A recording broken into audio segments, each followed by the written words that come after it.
Hello.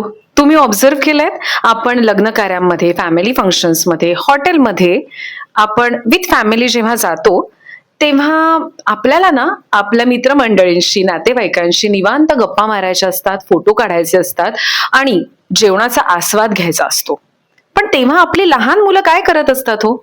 बऱ्याच लग्न कार्यात तुम्ही बघितलं असेल की कोपऱ्यातल्या खुर्चीमध्ये ती मुलं मोबाईल घेऊन बसलेली असतात किंवा कधी कधी 3-4 मुलं एकत्र बसून एखादा प्रोग्राम बघत असतात. म्हणजेच इन शॉर्ट, अशा फंक्शन्समध्ये किंवा हॉटेल्समध्ये मुलं मोबाईलच बघत असतात.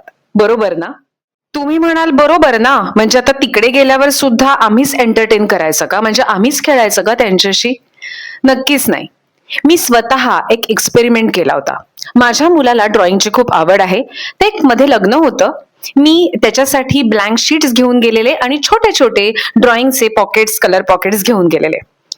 तो ड्रॉइंग करायला बसला. हळूहळू त्याच्या बरोबरची मुलं पण आली, त्यांनाही मी कोरी पानं दिली, तेही ड्रॉइंग करायला बसले आणि थोड्या वेळाने त्या गोल टेबलावर सगळी मुलं ड्रॉइंग करत होती आणि त्याच्यात मोठी लोकही सहभागी झाली होती. म्हणजेच इन शॉर्ट काय, आपल्या मुलांना जे आवडतं त्या गोष्टी आपल्या पर्समध्ये असल्या पाहिजे.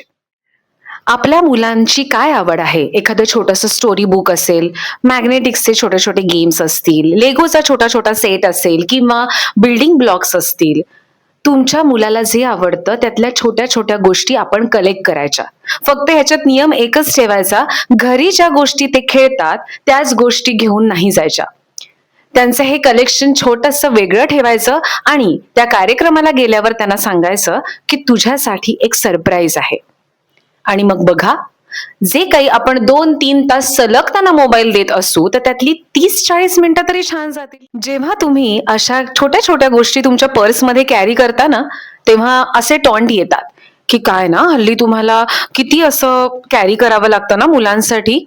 पण स्क्रीनपेक्षा तो केव्हाही बेटर ऑप्शन आहे. सगळ्यात महत्वाचा मुद्दा, आपण ज्या कार्यक्रमाला जातोय त्या कार्यक्रमात मुलांना सहभागी करून घ्या. आपण लग्नाला जात असू, तिथे भरपूर फुलं असतात. चल ग, आपण फुलांची एक छानशी रांगोळी काढूया. हा इव्हेंट काय आहे, लग्न कोणाचं आहे, कोण नातेवाईक आहेत, हे मुलांना सांगितलं गेलं पाहिजे. झुमरं कशी छान लावली आहेत, बॅकड्रॉप कसा छान आहे, हेही मुलांना सांगितलं गेलं पाहिजे. मुलं कितीही छोटी असतील ना, तरी तो इंटरेस्ट आपल्या पालकांना निर्माण करावा लागतो. आपण हॉटेलमध्ये जातो, हे हॉटेल कशासाठी फेमस आहे, या हॉटेलचं नाव काय आहे, इथे कुठले मेनू छान मिळतात, मेनू कार्ड वाचायला द्या. काही मेनू कार्ड्सवर त्यांची हिस्ट्री लिहिलेली असते, ती त्यांना वाचून दाखवा. आपण काय ऑर्डर करतोय, त्या पदार्थात काय काय घातलंय ते मुलांना गेस करायला लावा.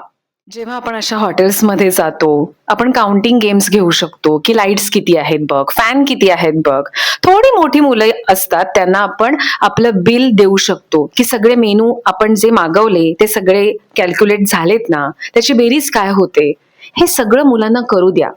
लग्न कार्यामध्ये जेव्हा आपण मुलांना मोबाईल देतो तेव्हा त्यांना सांगायचं की या इव्हेंटचे ना तू 5 फोटो छान काढ रे तुझ्या पद्धतीने.